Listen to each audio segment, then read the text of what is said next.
LSD Dream Emulator is an experience. Love it or hate it, that much can't be denied. It's an interactive work that strives to recreate the absurd, chaotic, impressionistic, disconnected, and impenetrable feeling of dreaming. I think most people have at least heard of it, or watched some gameplay. Nowadays it might be considered a walking simulator, but I think that term is a bit, I don't know, derogatory?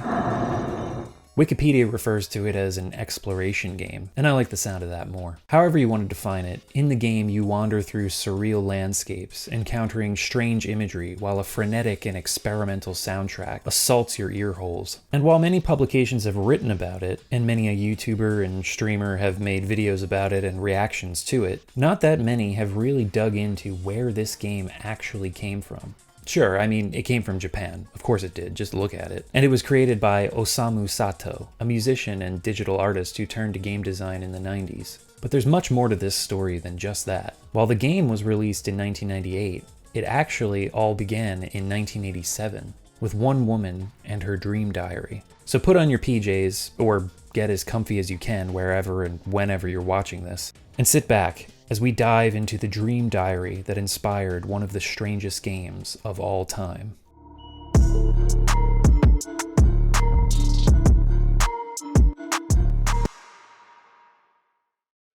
Osamu Sato, the creator of LSD Dream Emulator, started his career in the early 80s as a musician, photographer, and artist. He became fascinated with digital technology in the early 90s after discovering the power of a new form of physical media, the CD-ROM.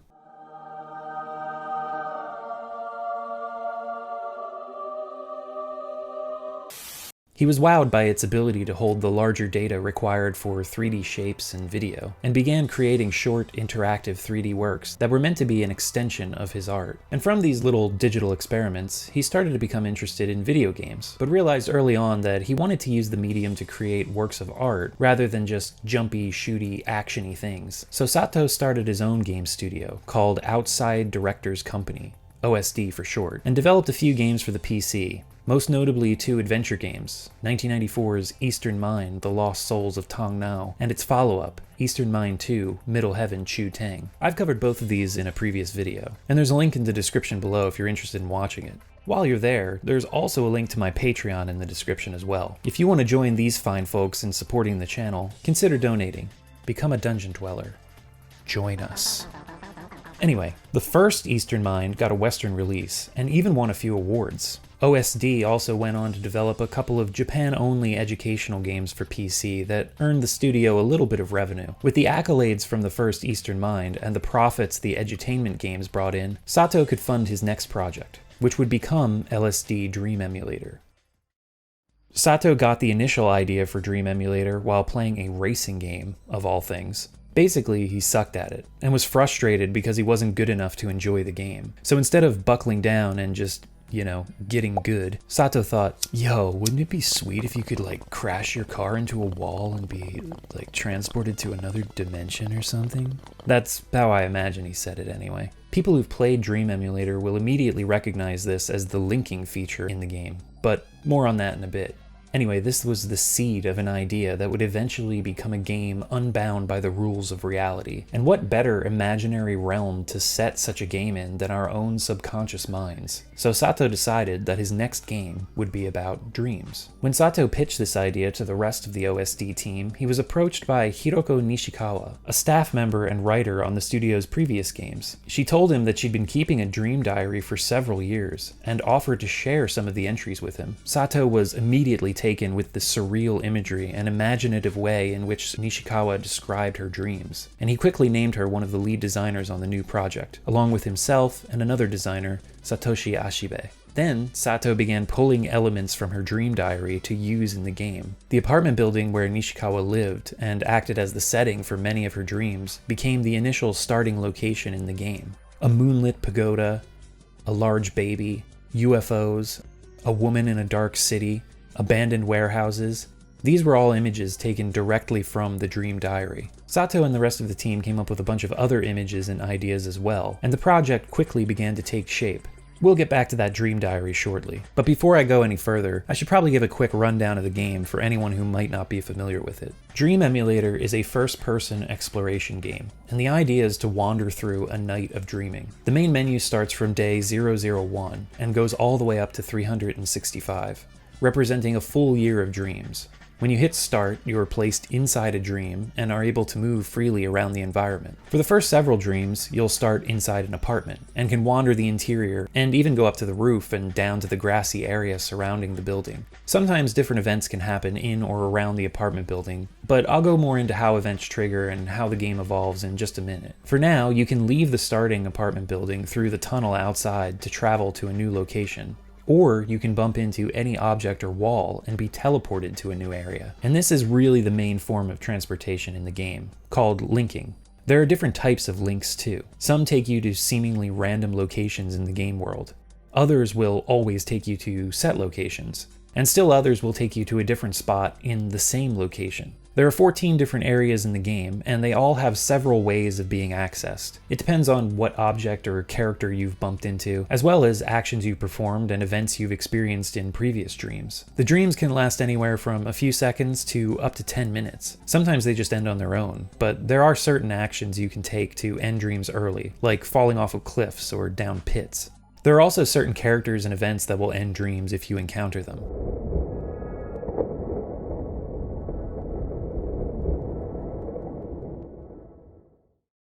After each dream, you'll see a chart with 4 criteria at the top and along the sides: upper, downer, static, and dynamic. A blinking red square indicates where the previous dream rates. The places you visit and things you experience determine where the dream falls on the chart.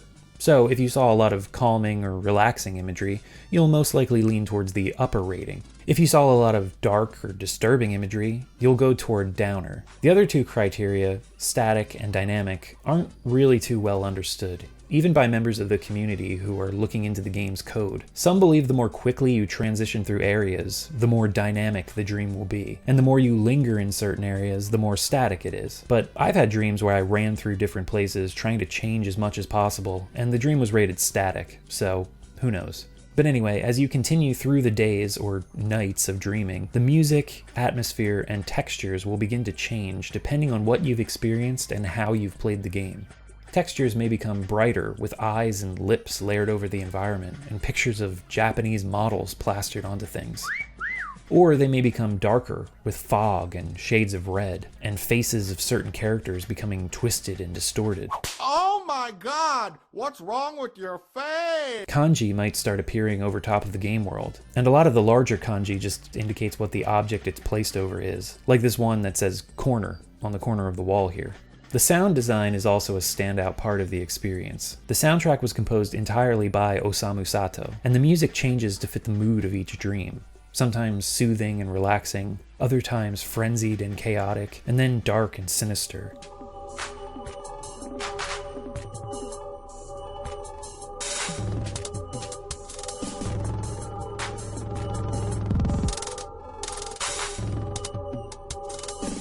And at certain times non-existent, with just the ambience of the game world and your own footsteps.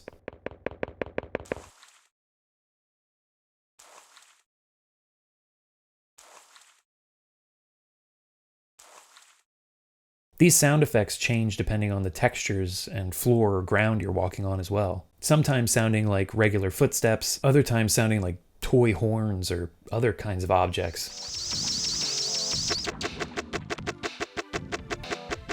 One of the most interesting things about Dream Emulator is that the physical layout of the game world is actually consistent. There are passageways and loading zones that will always transport you to the same locations. You can find your way to most areas in the game just by walking, if you know where to go. You can even find a map of the game world in one corner of the large field area. There are some areas that can only be accessed by linking. However, a lot of these places have consistent entrances as well. Bumping into the same objects and creatures will always lead you to these places. If you want to learn more about how the game functions and the ins and outs of its design, then go check out the Dream Emulator wiki. I put a link to that in the description below as well. Like I mentioned earlier, as you continue playing, the game changes. And if you play long enough, you'll begin to see the patterns of how the game generates things, and can begin to purposefully alter the course of the dreams through your actions. There are also times where you won't even gain control of the player character, and are treated to short, often surreal movie clips, or even just blocks of text. And there is a fan translation, so you can download that and actually be able to read these bits if you don't know Japanese. On day 365, an ending movie plays, and afterwards the counter resets to day 001. But all of your actions in the previous year are stored, so you can start a new year of dreaming and see how things are affected moving forward, creating a pretty much endless experience.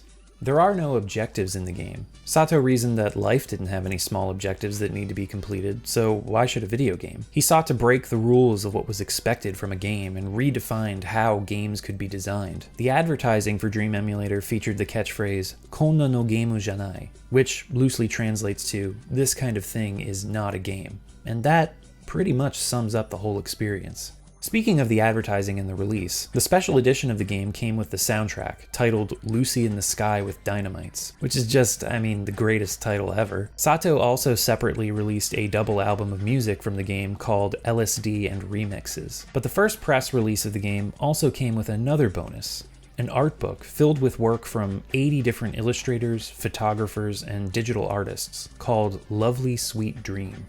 The pieces range from beautiful illustrations and colorful cartoon-style pages to collages and more abstract designs. It's an amazing collection of talent. Each piece of artwork was inspired by a specific entry from Nishikawa's Dream Diary. And best of all, these excerpts are also printed alongside the artwork it inspired. And, strangest of all, almost all of the diary entries have been translated into English, a rarity for a book that accompanied a limited run of a Japanese-only game. Why were they translated?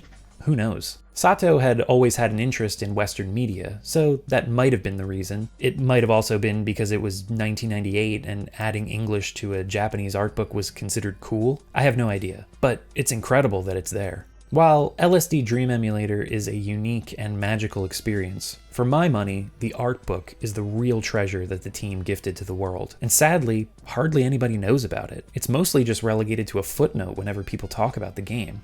So, I'm going to rectify that. This video, up until this point, has been about Dream Emulator, but I want people to experience Lovely Sweet Dream. So this next part of the video is going to be completely different from anything I've ever done before, and probably ever will have a chance to do again. But I'm going to read the Dream Diary in its entirety. But a couple of things before I get started. There are a few dreams that are more nightmares with some disturbing content, and I've censored a couple of words in my voiceover that YouTube might have a problem with. So just giving a heads up here before I begin. There are also a few pages of entries that weren't translated, so I'll show them off when we get to them, but I won't be trying to read them. So yeah, you can watch the rest of this video to see the artwork and the layout of the book, or you can just listen, put it on and chill out or fall asleep to it, whatever you want to do. But yeah, I guess it's Dungeon Chill story time, so let's get started with Lovely Sweet Dream.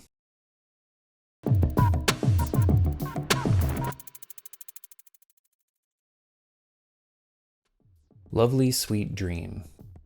Dream Diary by Hiroko Nishikawa. This is a diary of 10 years worth of dreams.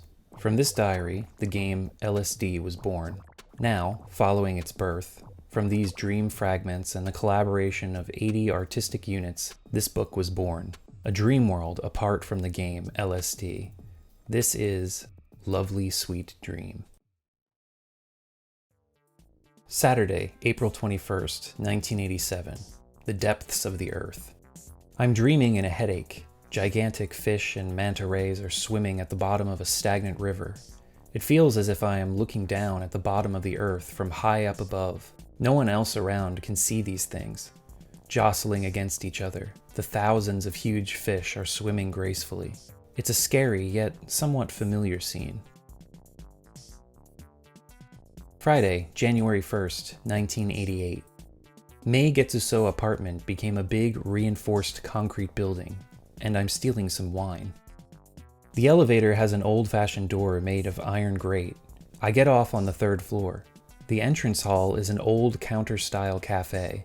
There is a boy drinking some wine and eating sausages. I asked him for a glass of wine and he gave it to me for free. The rule in this place is to deceive the head chef and cheat on the wine. I'm back in the elevator going up. I'm inside the Meigetsuso apartment, yet I'm enjoying a nice view of my own room in the Meigetsuso apartment. I can see my checkered floor through the open window of the room. I can also see a person picking up the phone, who I'm assuming is myself. Wednesday, January 6th, 1988.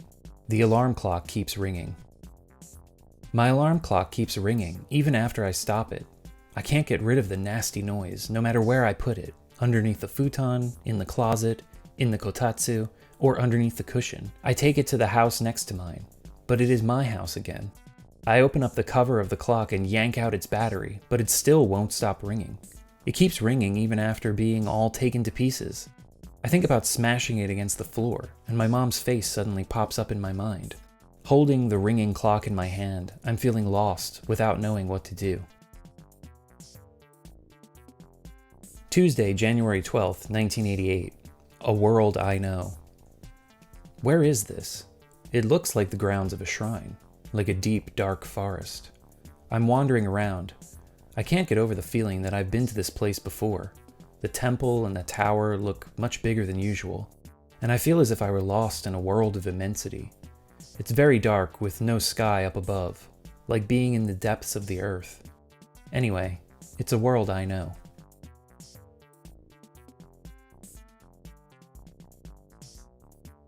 Saturday, January 23rd, 1988. An eel restaurant. I'm looking for a nice eel restaurant, as my friend promised to treat me to an eel dish. Good restaurants are very far from the station, so we decide to try the one right in front of the station.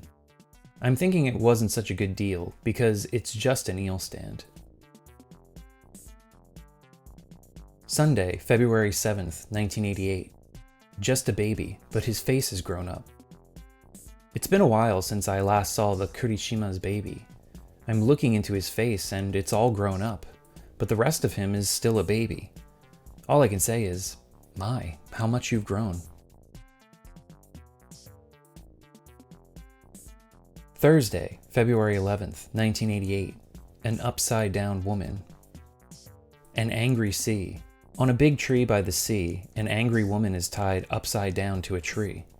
Maybe as a warning, or to contain some power she may have? The woman gazes at the far end of the sea, waiting for help to come.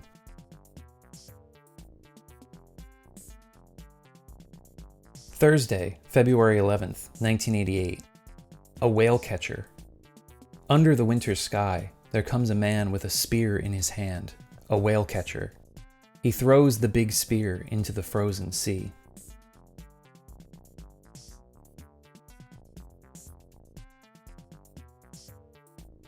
Monday, February 22nd, 1988. A snowy town. In a snowy town upon the horizon beyond the streets, a spaceship descends. It's such a beautiful scene.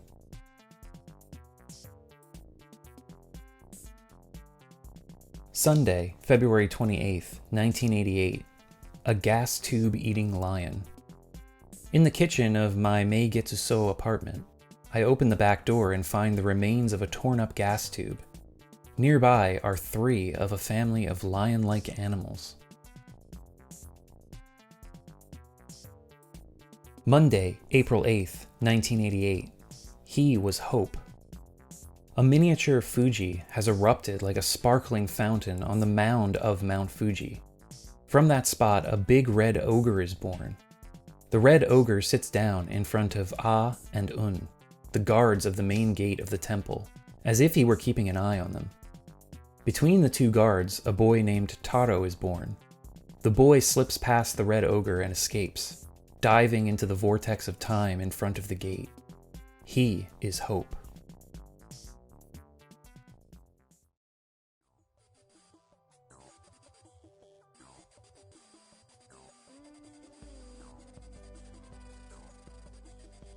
Thursday, June 23rd, 1988. NY. I'm renting a room. There's a guy in the room across from me. I decide to go out with him. We go through many rooms. The guy walking in front of me is speaking. Thursday, September 1st, 1988. A woman with 3 arms or legs. A woman who has 3 arms, or legs, is being hurt by someone. Maybe she is being murdered. It's like watching a newsreel.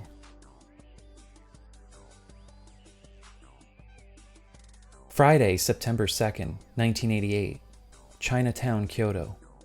I'm on the streetcar to go have a meal in Chinatown. For some reason, this Chinatown is a shopping area in Kyoto. There's no one around as it's nighttime. There is a barber shop and a candy store. I have no idea which restaurant everyone else decided to go to. I keep looking around, into the backs of small alleys and everywhere, but most of the restaurants are either closed or fully packed. Sunday, October 2nd, 1988. Room with a cage. There are men with whips in the room upstairs. There's a cage in a tatami room, creating a very deviant atmosphere.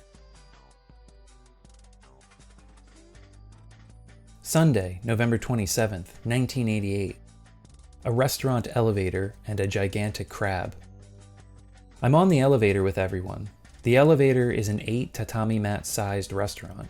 There are tables and buckets overflowing with Italian food all around. We are all allowed to eat as much food as we want there, until the elevator gets to the first floor. Suddenly, a gigantic monster crab attacks us from behind one of the floor pillars. For some reason, the crab has been cooked, and so its body is all red. Anyway, inside the elevator, it's panic. Thursday, December 8th, 1988. A seaside warehouse. I'm walking towards a small cape.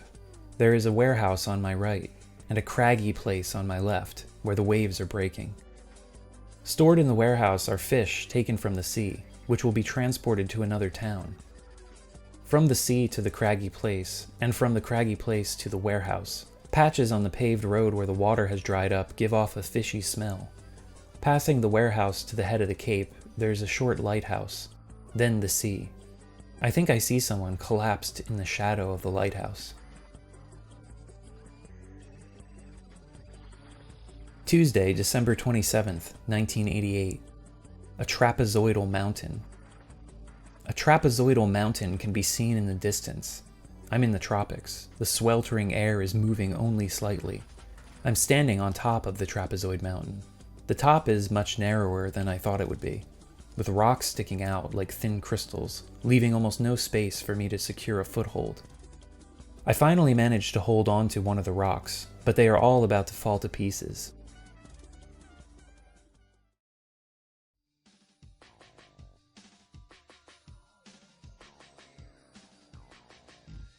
Monday, January 2nd, 1989. The Chase. 2 huge guys who look like Mike Tyson are going into a restaurant, and I'm secretly taking pictures of them. We are on a top secret mission to get photographic evidence. We're running through the streets of New York, which look just like a movie set. We hide the film in our secret place, and have a guy we hired throw our pursuers off the track to gain some time. But our pursuers are very fast. We run the hired guy over with our car to keep him from talking, and drive towards the highway. We have to contact other members by radio. Wednesday, January 11th, 1989. Oysters with eyes. Raw oysters are on a plate. They are a couple, and both have eyes. They are still alive, and it looks like they are mating on the plate. After a while, I come back to the plate. The oysters are still there. This time I grab them and put them in my mouth, but I cannot swallow them, as I feel like their eyes are still watching me. With the raw oysters in my mouth, I can't even chew, and I'm feeling sick in a greasy sweat, but I can't do anything but to just keep standing there.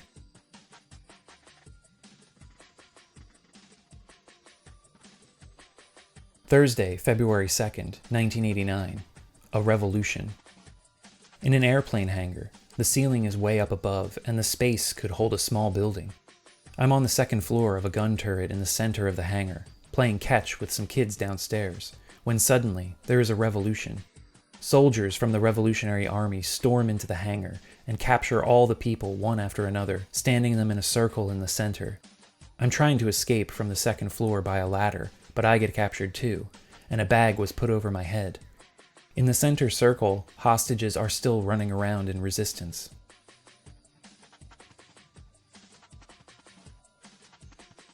Tuesday, February 14th, 1989. Solitude. On the outskirts of town, there is a big arterial road, and all the people I know are gathering there.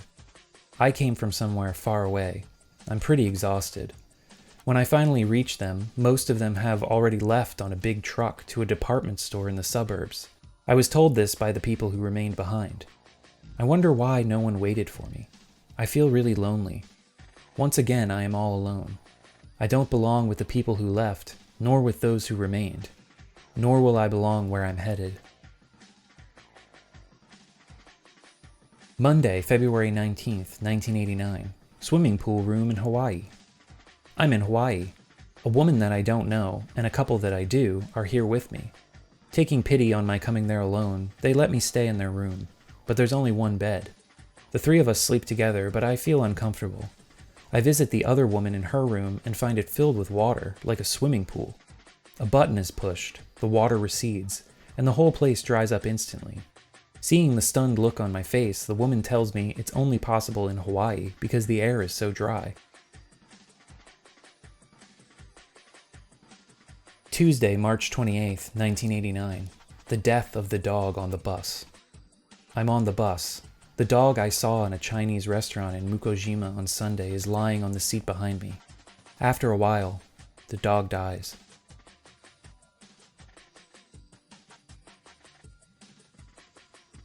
Wednesday, March 29th, 1989. The dog died again today. I'm on the bus. The dog I saw in a Chinese restaurant in Mukojima on Sunday is lying on the seat behind me. After a while, the dog dies. Exactly the same situation as yesterday. The same dream.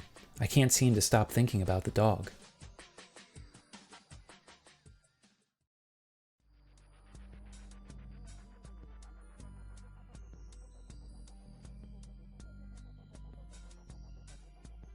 Saturday, April 1st, 1989. Floating in the sea. I'm floating on my back in the sea. A few books are floating around me in the same way, with their covers facing up. Maybe there were some other common objects floating around as well.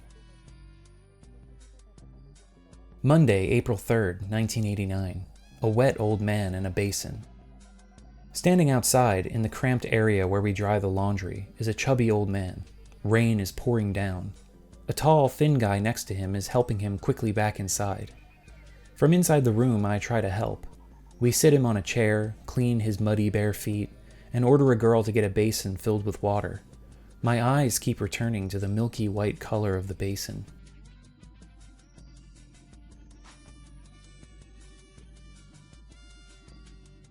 Tuesday, April 4th, 1989. Red Hotel. Entrance of a hotel. I go inside and the whole place is painted red. Lobby in front of me, a corridor leading to the guest rooms going off to the left. What looks like a toy ruler is attached to the corner of the corridor ceiling, where it joins the lobby. The ruler is also painted red, and the markings running along it carry the children's names assigned to each room. Staring at the ruler, I enter the corridor. Saturday, April 8th, 1989. The Raining Room. A room in Kyoto. There's an old-fashioned TV set with legs. Between the legs of the TV is a square coffee table, and a dark space is opening on the floor there. The floor underneath the kotatsu table in the center of the room is also wide open. It's raining outside the room. The noise of the rain is very loud. I notice it is also raining underneath the TV in the room, and the rainwater is dripping onto the coffee table and down onto the floor. I jump up, but there's nothing I can do about it. It looks like there's another dark space on the ceiling as well. Soon, I start feeling like the entire room is shrinking. Saturday, April 8th, 1989. An odd park where gardeners plant flowers. I wander through a park in a thin darkness like night. The wide park is bordered by a dense wall of curious flowers. Quite a few gardeners are planting flowers. The soil here is soft. The ground is like fill dirt. But these gardeners continue to plant flowers in the soft ground. I'm walking on a narrow path lined with ridges of grass. Even the bench on the path is made of these large, curious flowers. Looking at the flower bench, I keep walking and come to a place where a small stream flows into a small pond. I can see gardeners planting flowers on the other side of the pond, too. We hop across the stream on stepping stones. Someone shouts, "You can see the biggest fountain in the world!" Hearing that, I look up at the sky beyond the forest and see the fountain shoot into the night sky as high and bright as fireworks. The water from the fountain reaches us as a mist. Wednesday, April 19th, 1989. Just the bottom half of an opera singer. A very fat Italian opera singer is singing. His body, with a stout belly like a beer barrel, has been cleanly cut through at the belt line. The cut surface looks very even, like that of a ham, and all I can see are the patterns of pinkish meat. He is, therefore, only standing there from the waist down. The huge pair of pants he's wearing is immaculate, unbelievable considering that the upper half of his body is missing. The creases are even pressed. Even from only the waist down, he conveys an extraordinary neatness. And, in addition, his singing voice is very beautiful and deeply moving to the listener. The voice is coming from the place where his upper body is supposed to be. I like this opera singer very much. Friday, April 28th, 1989. The Boy Who Fell. A boy is walking alone on a road deep into the forest. At the end of the road, deep inside the forest, the slope of a sheer mountain is visible. On the slope are lots of lights glowing like human souls, like fireflies scattered about. A car goes by, carrying the boy. Towards the slope, he falls. I'm watching this scene. I walk down the slope and see many dead souls lying about. The wreckage of the fallen car. The boy is bleeding to death horribly. In the car, another man sits, decapitated. Somehow, I'm not scared. I'm just watching the disastrous situation very naturally, as if it were some ordinary scene in my life.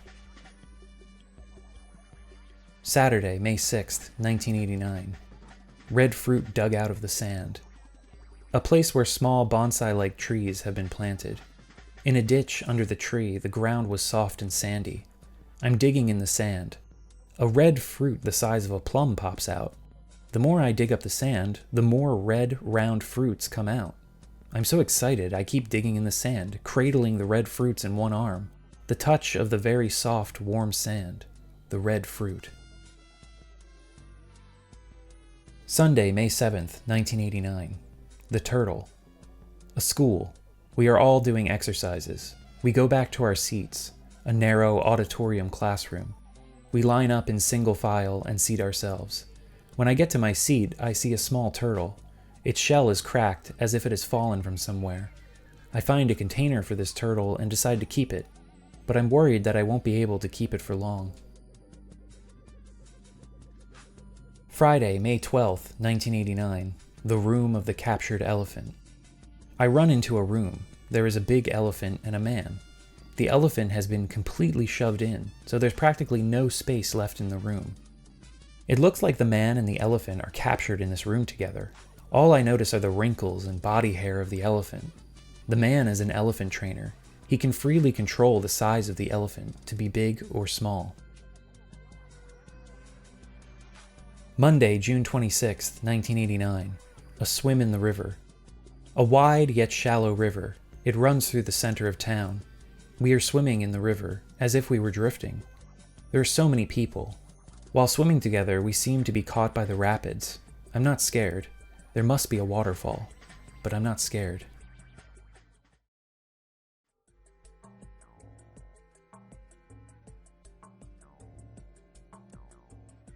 Monday, July 10th, 1989. Putting on lipstick. I'm putting red rouge on someone's lips with a lip brush. I'm lining the edge of the perfectly shaped lips, then filling inside very carefully. I think this is a woman. I can't see any other body parts but the lips. I can see the whitely powdered skin around the lips, but I can't detect the existence of any other parts, such as nose, eyes, or a body. I'm trying my best to put rouge on the lips. From somewhere up above, I hear the person's voice. You have to put it on much thicker, or it will come off. Pushed by the voice, I keep filling in the rouge thicker and thicker, more and more carefully. Wednesday, September 27th, 1989. Burying a book. I'm burying a book into the deeply dug ground. I'm doing this for the education of children.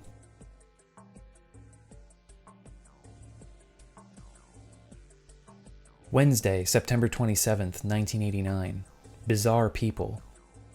I'm exploring some world. It's a fantasy world. I know this place because I've seen it in a dream before, so it feels like I'm re-experiencing a dream I once had.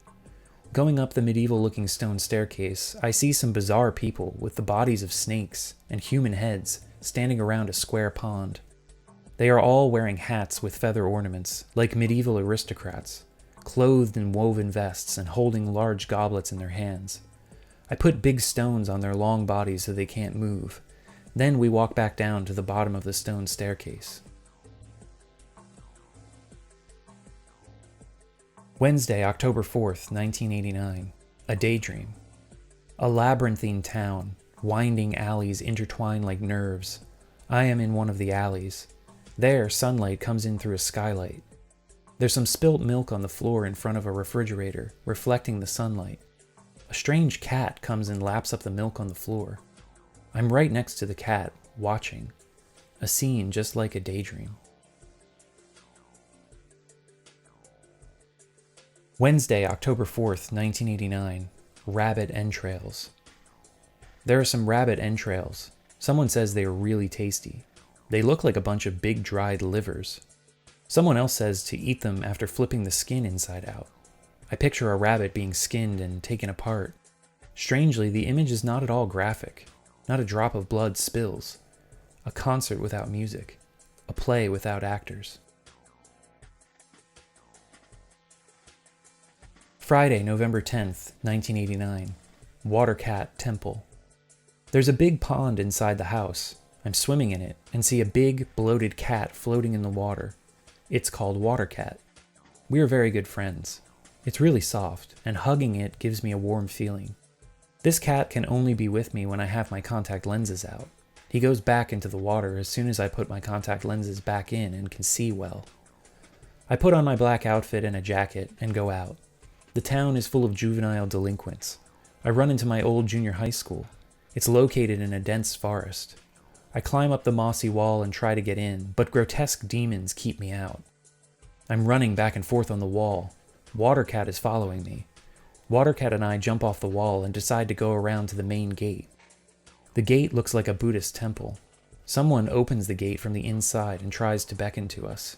Once inside the gate, there's a temple-like place illuminated by dim candles, and people in orange kimonos. Monday, January 16th, 1990. Cat's homecoming. My white cat and calico cat came back to our new house. Both of the cats go upstairs into my parents' room. The calico cat is angry for having been abandoned, but at the same time seems very happy to be back. These feelings are all mixed up in his mind, and he is biting my dad's arm in excitement.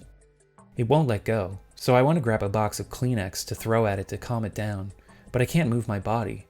I gather my strength to try again, but I woke up instead. I'm back in the dream again. I tell my dad about the dream I just had, and we all decide to go pick up the cats.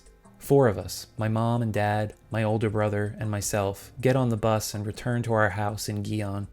Then we find our white cat, weak and curled up out where we hang the laundry. It seems to have made a nest-like place by collecting pieces of cloth from here and there. As we run towards it, it repeats in a very weak, sad, and mechanical voice, "So good to see you. So good to see you." The voice of the cat, which I hear for the first time, is so pitiful, and I'm overwhelmed. It seems like it had been tied up there by someone, and it looks so feeble. We come back to the new house, hugging the cat tightly. Thursday, March 29th, 1990. Whales' tails on the march. The news has been spread in town that whales are going up the rivers to lay eggs. Lots of tips have been coming into the TV station from town citizens who have seen the tail fins of whales marching up rivers everywhere. These big, black tail fins are very impressive. You can tell that these are gigantic whales just by looking at the fins going across town and up the rivers together. But it's also strange that nothing but their tail fins can be seen, since the rivers are so shallow.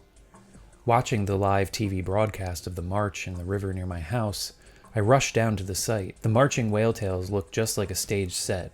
It's a very weird scene.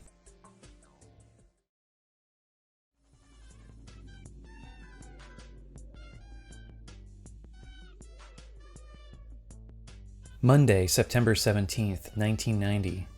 S&M show. I turn on what might be a TV or a stereo. Inside the room, without a picture tube, an image is projected. It's a woman with brown hair lying down, wearing an obscene red dress and red stiletto heels.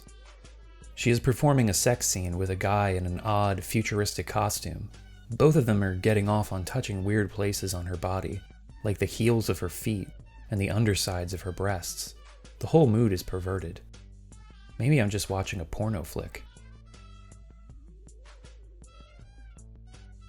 Saturday, October 6th, 1990. The escape of the lions. A panoramic harbor. There are many ships docked there. 2 lions, a father, and a child are being chased. The father lion is taken away somewhere. The cub, chased by a Navy captain, runs around the harbor and falls into the sea. He survives and hides in a ship to search for his father. Further inside the harbor is a mountain trail, leading to an entrance path, torii, and a shrine. I can see the father lion being led beyond the stone pavement inside the grounds. A guard is blocking the way in. Tuesday, November 13th, 1990. Catching a frog. Out above the town of Teramachi Sanjo, the street is a deep river. The water comes up to my chest. I'm totally immersed in the water. A big golden fish is lying near my foot like it's dead. My bare toes are touching the slippery skin of the fish, and it's really disgusting. There's a house by the river. Placing a fish tank on the riverbank, I'm putting some fish and algae from the river in it. There are stores along the street. An old-fashioned black door. It looks as old as an Edo period merchant house. The door is firmly shut. I find a small frog and try to catch it. I'm squeezing its soft body, but the disgusting feeling woke me up. Even after I was awake, the feeling left in my hand scared me. Tuesday, February 5th, 1991. Onrushing river. I'm walking along an unpaved, rocky road with someone. I can see the remains of a dried-up riverbed on the road. We are trying to walk further up along the bank. Suddenly, the sound of a siren starts roaring from somewhere. Water starts gushing into the dead river from up above. The force of it is so strong, it even sprays us standing on the bank. Riding the flow, youngsters on a dragon-shaped roller coaster-like boat come towards us, screaming with excitement. Wednesday, August 7th, 1991. A weird world inside a video. While watching a video, I find myself inside its world. There are unfamiliar gigantic animals and flowers everywhere. They are colorful too. I feel like I'm lost in a world of animals and flowers created with a Macintosh. Square-shaped dinosaurs and gigantic flowers with dozens of layers of strange petals. I see a mountain over there. It looks like they are all wandering around the mountain.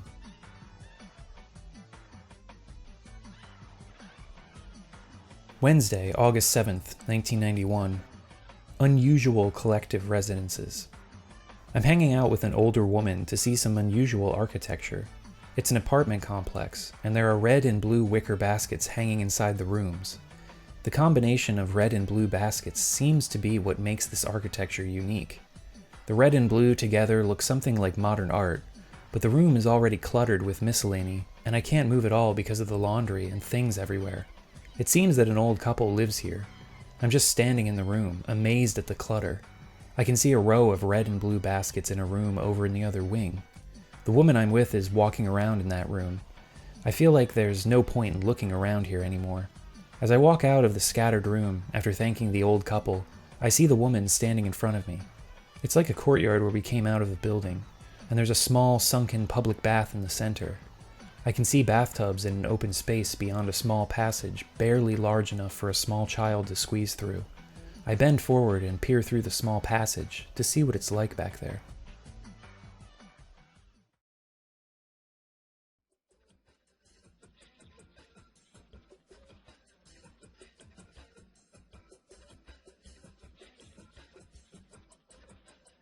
Thursday, March 5th, 1992. Frail Lives. I'm making lots of objects, dolls or something, maybe machines. They are alive, extremely frail, painfully weak. It's like they're born having only a short time to live. They're white, shaped like young girls, and their bodies grow wings like dragonflies. Thursday, March 5th, 1992. Symmetrical twins. It looks like the old woman next door has gone crazy. She is forcing me to eat a big bowl with lots of rice grains stuck to it.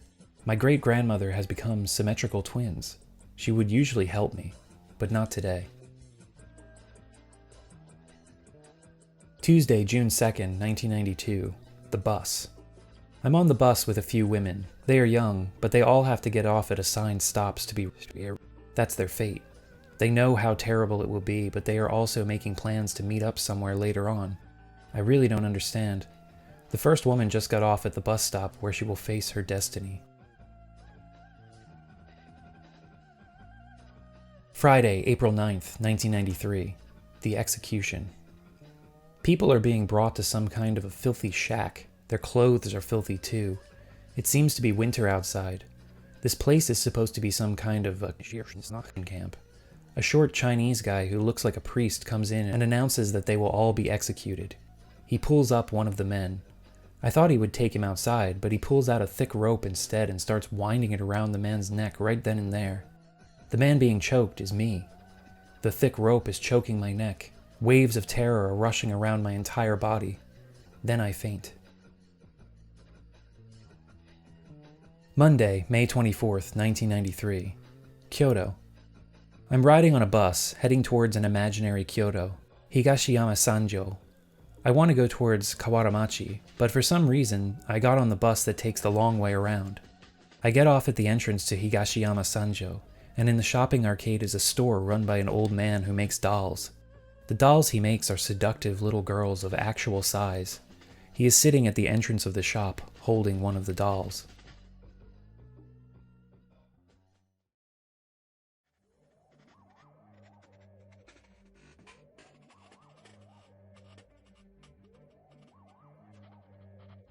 Tuesday, June 24th, 1994. A head, 5 balls. The face of a boy, like a big-headed dwarf, is looming. At his neck is a row of 5 balls. Characters for words like wisdom, virtue, and justice are written on the balls. They look somewhat religious and frightening. Looking at those balls, I'm asking myself if I can somehow use them in my next game. Thursday, July 28th, 1994. Boiling arms. 2 men are carrying, as souvenirs, human arms that they have just torn from some bodies.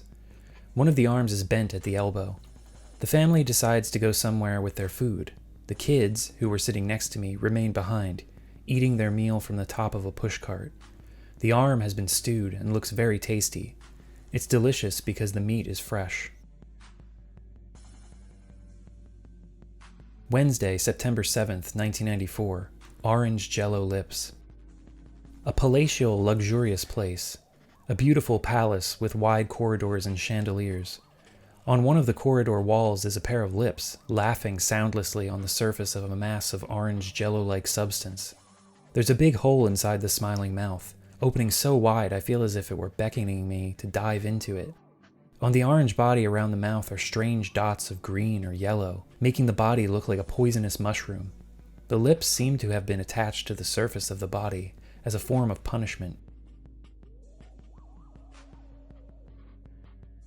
Saturday, November 19th, 1994. Gaming experience. Inside a big athletic hall, there's an enormous swimming pool. It's not filled with water, but with some kind of soft air-like stuff that would let me play around in zero gravity. I can experience games there, like a virtual reality. I have to find the penguins there. The idea of playing a game in such a huge place is exciting. Monday, April 10th, 1995. A skating rink. The dark side of a dream town. A skating rink near the drive-in, where it's always dark, day or night. I see Kyoko Koizumi there, skating, with her boyfriend. I'm skating too, skating while crouching and holding my ankles with my hands. The feeling of skating is unbelievably real. Then, looking over to the coffee shop by the rink, I realize that this is the usual place of my dreams. If I go straight on the road outside, there will be the grounds of a shrine I went to that time, and a Japanese restaurant I didn't go into last time. Yet the Kyoto of my dreams has been going through some changes lately. It's becoming more and more like a modern city, although the mysterious and scary impression still remains the same. It's like a town of darkness. I'm always entering new dreamscapes, feeling the closeness of the dream places I've been before. Tuesday, May 30th, 1995. Keeping a strange creature. On top of the washing machine, there's a strange-looking, worm-like, squid-like, octopus-like creature with lots of slimy legs. Come to think of it, maybe this thing has always been there by the faucet of the washing machine.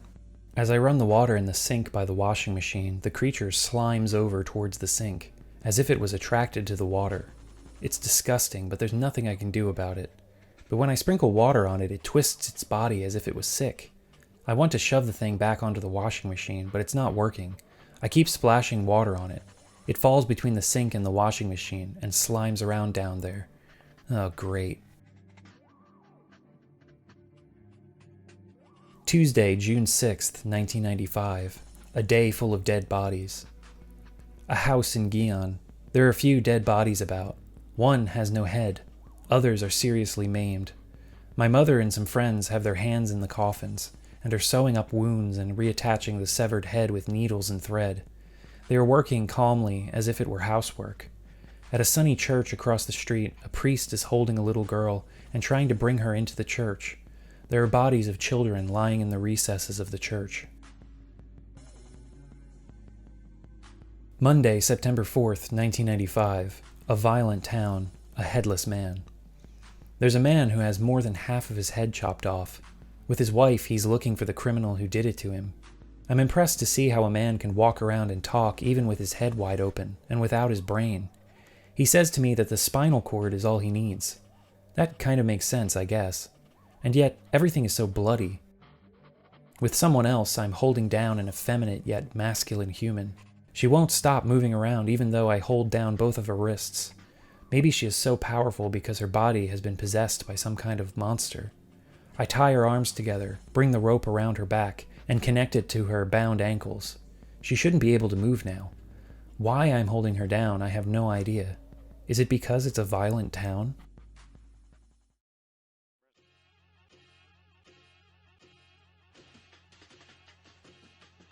Monday, March 4th, 1996. An old dream, a road of poisonous mushrooms.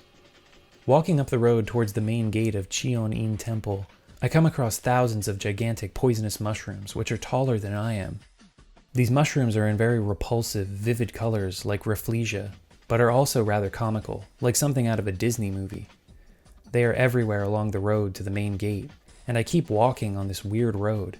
I now remember that this was the dream I always had in elementary school whenever I had a high fever. Tuesday, April 2nd, 1996. Decapitation.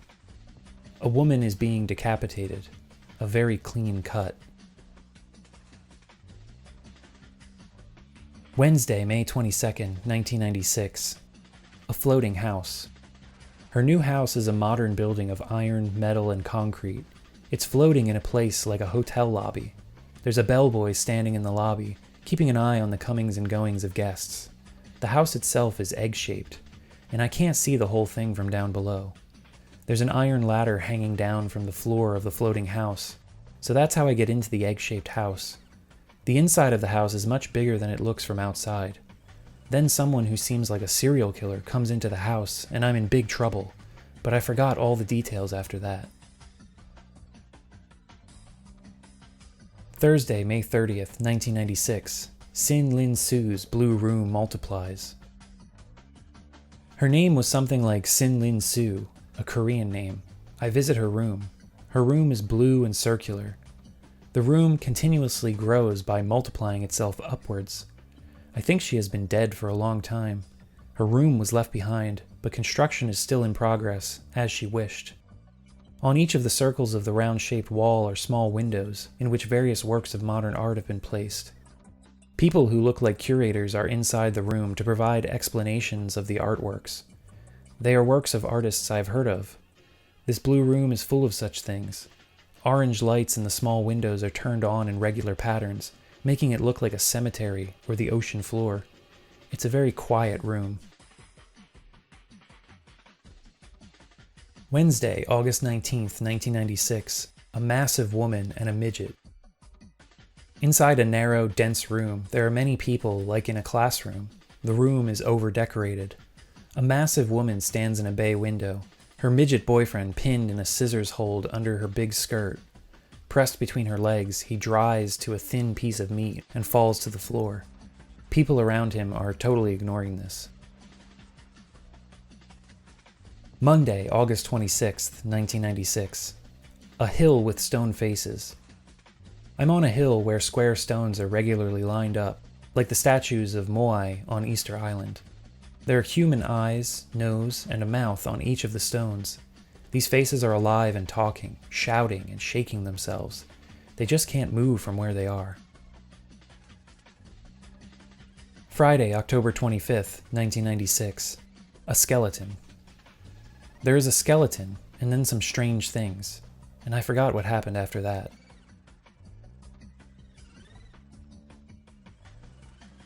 Monday, December 3rd, 1996. The dream of map editing. I'm dreaming of piecing together parts of bridges and roads to edit on my own the path I'm going to take.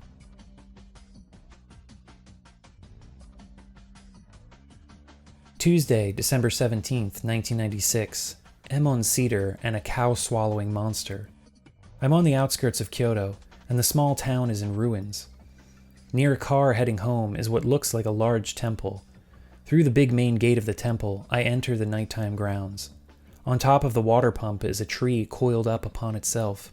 Extending past the outer gate, its large branches reach out and up. There is not a single leaf on the branches. It's an Emon cedar, or something like that. I lie down there and gaze up at its powerful curves. A wonderfully strange tree. I leave the grounds and see a monstrously grotesque cat-like creature toying with a cow. Occasionally swallowing the cow's head and clacking its teeth together, it soaks the cow in saliva before releasing it again. Very bizarre. But perhaps it's the creature's way of showing affection, since it doesn't seem to be harming the cow. I know, it sounds weird. Then I'm sitting at a desk somewhere, and that Emon Cedar dream suddenly comes back to me. And I think to myself that I have to write it down. I'm really pleased with what I put down.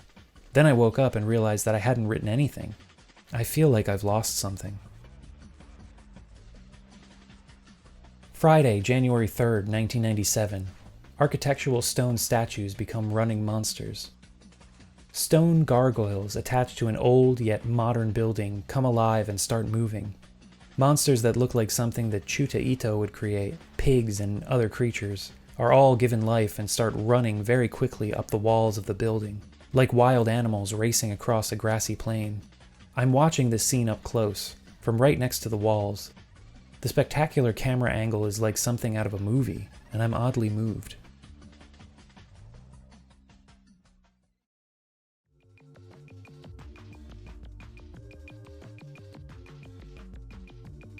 Sunday, August 24th, 1997.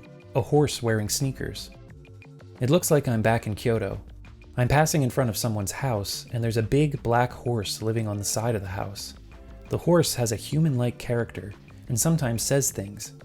I go back there after a while, and he is really enjoying wearing a couple of pairs of sneakers he got from someone. Horse's legs must get very tired. It seems to be his opinion that he wouldn't take it without wearing sneakers or something. Thursday, October 16th, 1997. Living ship with tentacles. I'm drifting in the sea, somewhere in the Sea of Japan. The waves are not high, so I guess I'm somewhere inside a bay and close to land. I see a square-shaped pier floating right in the middle of the sea, with no land in sight. Now I'm standing by the seashore. There's a ship with lots of tentacles placed on the shore. Tentacles like those of an octopus. It looks like those tentacles growing from the ship's body are propelling it forward. The ship is made of the altered parts of some creature. I'm gazing at the ship, amazed that creatures can be used in this way. I feel no pity for such an inhumane treatment. These tentacles are apparently made of mollusk feet and alive. They are trying to shove themselves into the wet sand of the beach to absorb as much moisture as possible. It looks like this creature cannot survive without moisture. I'm just looking at it without emotion, thinking it looks like the space alien which will appear in the next game. I'm wondering in the dream why I don't have any strong feelings towards this scene. Thursday, November 26th, 1997. The sky with a floating cube and a dining table. I gaze up at the sky and see a glowing square cube moving in slow motion. The sky appears very close. Looking up from directly under the cube, I can see through its clear, transparent sides and inside. Many dark human silhouettes are hurrying about. It looks like a UFO or something. Monday, January 12th, 1998. Skewering square soldiers. A dream about going to battle. All of my soldiers look like domino pieces. They are brown and feel rubbery or spongy. When these square soldiers come up to me in formation, I send them off 5 at a time, skewered together through their heads.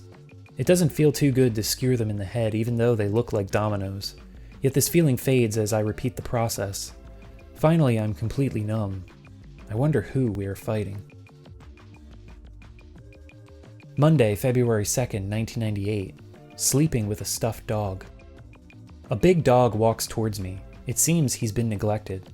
His body is as big as a bear, and he looks unfriendly.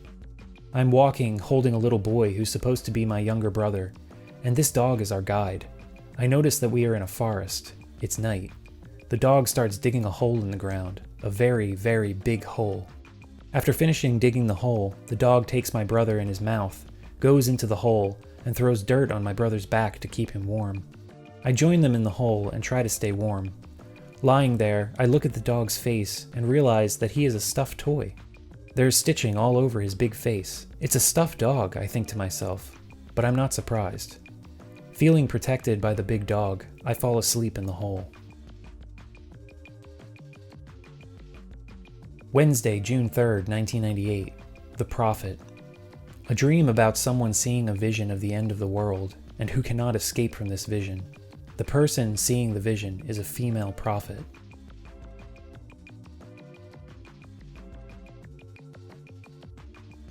Monday, June 8th, 1998. Plugging a plug up the asses of game characters. In order to position the characters scattered about the streets of the game onto the game stage, it seems I have to feed them data by plugging a thin plug up the asses of miniature characters that have been shrunk to a size that fits in the palm of my hand. These characters are all the size of a doll, but are actually alive, moving about on their own. Until I feed them their data through the plug up their asses, they don't stop their random movements. I grab each one of them running around and trying to escape from the game stage and stick the plugs up their asses to input the data. It's similar to identifying the sex of baby chicks. Not that I've ever done that before. My Dream Diary, Hiroko Nishikawa. It's been more than 10 years since I began keeping a dream diary. I get to see these wild visions every night, but I can't tape them on a VCR, so I decided to keep a record of them in words. It might remain something of a hobby into my old age. I started keeping the diary on a whim, but as I kept at it, I recognized the existence of recurring locations, and the dreams became more and more intricate, like serial short stories.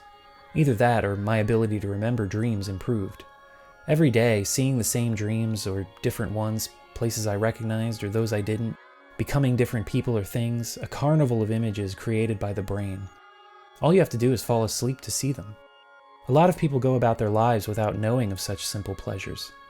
So anyways, the record of dreams I've been enjoying by myself somehow became a project one day, and now we have the finished product for the PlayStation called LSD.